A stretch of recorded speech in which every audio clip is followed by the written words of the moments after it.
Hello, everybody.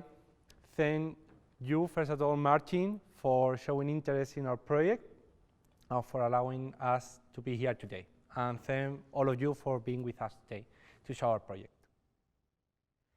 So what we are going to share is our vision for the building of the future. It is important to think about it as a thesis. So it's more like an opportunity to investigate and think, to open a discussion toward a human-robot relationship that will happen in our everyday life. So first of all, the question is, how do we imagine the human-robot relation in the future? Like this. This is a scary and dark environment. Here the machines and humans are not sharing any space.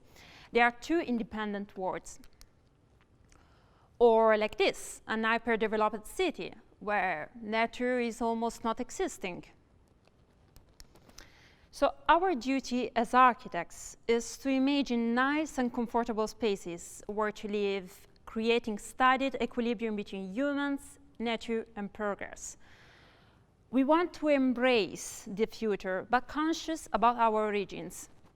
It looks like an impossible equation, but somebody says that you can build whatever you can imagine. So without boundaries and projected toward this utopia, we have started to question ourselves how we would like this space to be. So Roboticore is born as a thesis to analyze how robots will build, manage, but also how they will share the everyday life with us. One of the main points was to analyze and imagine how the interaction with them will be, depending on their skill, on their tasks, but also on their characteristics. Another fundamental factor, of course, is the money. The money involved in the process of construction and management of the building. So many industries have already taken advantage of this challenge. And we can make an easy comparison in the graphic shown. This graphic shows the productivity of non-farm industries in North America against the construction ones. We can see that we are not as productive as they are. In the last years, the growth has been possible just because of BIM and prefabrication. Robots are not playing a role in this, except of, as we say, prefabrication. But our case is fundamentally different. How to do when we don't need to produce the same car 1 million times, but a building. For a car, you always have the same pieces, assembled in the same way, but not in a building. Even when we are working on large scale and we need to simplify the process with many prefabricated elements, our design will drive to the customization of the detail. So in construction, we work with unique designs in complex environments. So in the image, we can see the OZ bar. That is a project that has been developed by Moss Architecture. Here, the accuracy and the complexity of the layout would not allow, nowadays, the robotic aid in the construction, with the nowadays technologies. So how do we include robots in this creative equation? Let's have a look to some of the ones that are on the market nowadays. Starting from the manufacturing industry, a sort of first generation, as they were the first typology to conquer the industrial scenario. They can be used in two different ways.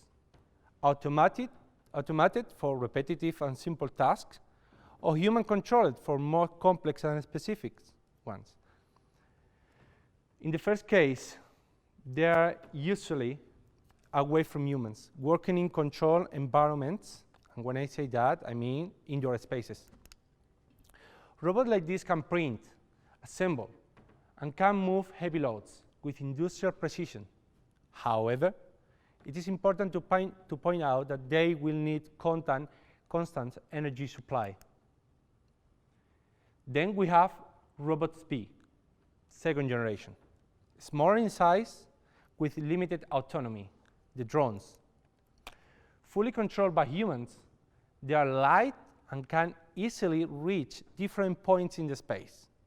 Very useful to scan everything around, moving light loads like a pineapple pizza, and recently applied in studies for pollination, like bees. Credit to the National Institute Advance of Industrial Science and Technology in Japan. Then we arrive to a third type. So they are fairly new in the market, but we start to know them already. They are being created to work side by side with humans, independently from their environment. The robots C. They start to be more user-friendly. They can move loads, they can provide with telemedicine, they can assembly. They are moving with freedom on the ground, and they have an intermediate autonomy. They are controlled by humans in most of their complex tasks. And how does robots will know what they have to build? We need to talk the language, the digital language, BIM. The complete digitalization of the construction process means the collection of every single designed element and its relationships with each other and its environment. We have reached already BIM 7D, facility management. We are talking now about BIM 8D, digital twins. We will link into our smart cities. And looking further into the future, we could see BIM 9D, construction by robots. But it's not enough. We are missing an important part of the equation here. To be able, the robots, to develop the tasks. So we see how today vision machine learning is becoming a reality. A tool already developed by Tesla, which is starting to allow cars with autopilots to drive, to analyze the surrounding in real time, as we can see in these images. So we can find on Wikipedia the correct definition of it. So machine learning is the study of computer algorithms that improve automatically through experience. It is seen as a subset of artificial intelligence. So they collect all of these experiences and upload them into the robots. This is called deep learning, which is collecting data, adding it to a common database, like considering it like a brain that learns exponentially. Now, imagine those technologies applied in our industry. The capability to work with independence 24/7. Analyzing the surroundings thanks to the imaging recognition. Detecting potential hazards to gain in safety on site, and construction precision as never before. Once built, they will be able to check the parameters in real time to achieve environmental sustainability and human comfort. Remember this graphic? This is how we imagine the future based in those technologies. It will be really a turning point in the whole industry. So as we were saying, the construction process is one of the phases we see changing in the coming years. So let's introduce our project, Roboticore. That is the reason we are here today. Since the very beginning of the project, the construction was part of the design process. As we wanted to include the robots, we soon realized how the methods of nowadays were not suitable to our case. So we had chosen to focus on the structure and the cladding, as they are the most challenging elements to be built with robotic aid. So our building is like a tree. The inner structure that you can see is the trunk, where the robots are circulating in the inside, reaching the cladding from the top, where the branches are coming out, connecting the external die grid. It is made by assembling prefabricated pieces that are shaped to allow the robots running into them toward the inner face of the core. They are working like train rails thanks to a constant supply of energy running in the full length. The robots, thanks to that, can move with total autonomy. Building the rods, they are reaching every level. And here is when I arrive to the next phase. The robots will start to print the main structure, the edge beams and the radial ones, with just the minimum quantity of material required. We were inspired by MX3D and its bridge in Amsterdam. If the robotic core is a vertical piece, the length of the beams changes, allowing the sinuous shape. We have in total 9 different types working as cantilevers, allowing the maximum span for an uninterrupted office space free of columns. We have considered the possibility of having not only the assembling process happening on site, choosing the way of prefabrication over the 3D printing on site. This will save time and money with the current technology. We imagine that in 50 years from now, not only the speed of the 3D printing will increase, but also the resistance of the machines working in outdoors. About materials, it is honestly an open conversation to the future 3D printing capabilities and materials under disposition. Anyway, the hypothesis is aluminum. So we arrive to the top, where the core expands toward the cladding, flourishing outside and joining with the diagrid. We see that from the high road, the robots are going outside through the rails on the facade, building the diagrid that becomes like a sort of network, where machines move, transport, and eventually assemble the panels. The structure is now done. It's missing the slabs, walls, MEP, we know. Well, following the same logic, the floor plates will be 3D printed, prefabricated on site, along with the rest. If until now the main character has been the robot A, those industrial arm machines, we think in future phases, robots B and C will take part of the process because of the scale and complexity. So here the question remains, how does this utopic daily routine in between robots and human works? Roboticore, I was mentioning it before, it's an office skyscraper with 8 typological plans. We wanted to achieve 3 goals: a luminous-free plan office space, a wide central court with a glint of nature, and a controlled circulation path to allow the coexistence between humans and machine speed.